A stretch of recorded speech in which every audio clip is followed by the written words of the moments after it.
Oriunde mergi în România, vei descoperi o mulțime de legende și de locuri pline de mister. Născociri sau nu, miturile se transmit de la o generație la alta și sunt mereu la fel de interesante. Astăzi vă propun un episod în care vă prezint unul din cele mai bizare locuri din România și poveștile lor. Unul dintre cele mai cunoscute locuri din Iași este fără nicio urmă de îndoială Comuna Luncani, în care oamenii se plâng că ar fi bântuiți de fantome de aproape un secol. Loc de inspirație pentru nume importante ale literaturii române, locul a reprezentat cândva sursa de inspirație a scriitorului Mihail Sadoveanu în celebra scriere Țara de dincolo de Negură. Mai mult, în timpul petrecut la Conacul din Goiești, sat component al comunei, Barbu Ștefănescu de la Vrancea a scris trilogia Moldovei. În ciuda priveliștilor naturale de o frumusețe răpitoare, farmecul localității, situată în apropierea municipiului Botoșani, pare să fie umbrit de întâmplări nefericite, care dau fiori oamenilor din zonă.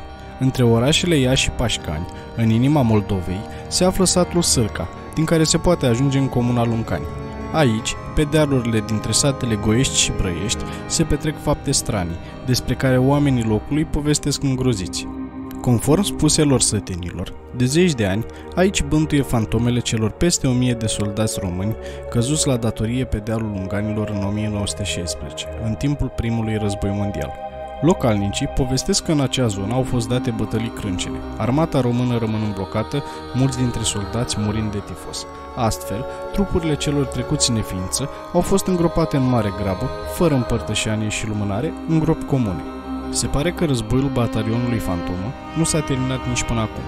Sufletele care încă nu și-au găsit liniștea, mărșăluind fără țintă în căutarea odihnei veșnice între lumea celor vii și cealaltă. Soldații Fantomă apar după miezul nopții. Majoritatea oamenilor sau drumeților afirmă cu tărie că schelete în costume militare îi însoțesc în întuneric, după miezul nopții apărând sub aspectul unor siluete translucide, albe și tăcute. Și cum sălașul fantomelor din zonă este cantonat la capătul unui iaz secat, sătenii spun că scheletele plutesc alături de ei, întotdeauna pe partea dreaptă a drumului, preț de 3 km, până în satul Goiești. Se spune că spiritele soldaților, prinși între lumi, apar îndeosebi oamenilor cu sufletul bun și copiilor, în speranța că aceștia le vor face în cele din urmă o slujbă de pomenire a sufletelor și o sfințire a locului bănuit a fi blestemat. Cu toate acestea, siluetele fantomatice nu interacționează cu cei vii, ci doar defilează. Tot localnicii povestesc că în satul Brăiești, sub cimitir, pe deal, își face apariția o lumină plimbându-se pe coastă. Unii sunt de părere că este lumină dumnezeiască, în timp ce alții cred că este necuratul. În ceea ce privește misterul și frica oamenilor de a se încumeta pe drumul dintre cele două sate la miezul nopții, acestea sunt amplificate de prezența cimitirului, amplasat și el pe dealul care leagă cele două sate. Se pare însă că în zonă nu își fac apariția doar spiritele fără liniște ale soldaților pieriți în război, ci și unele duhuri necurate.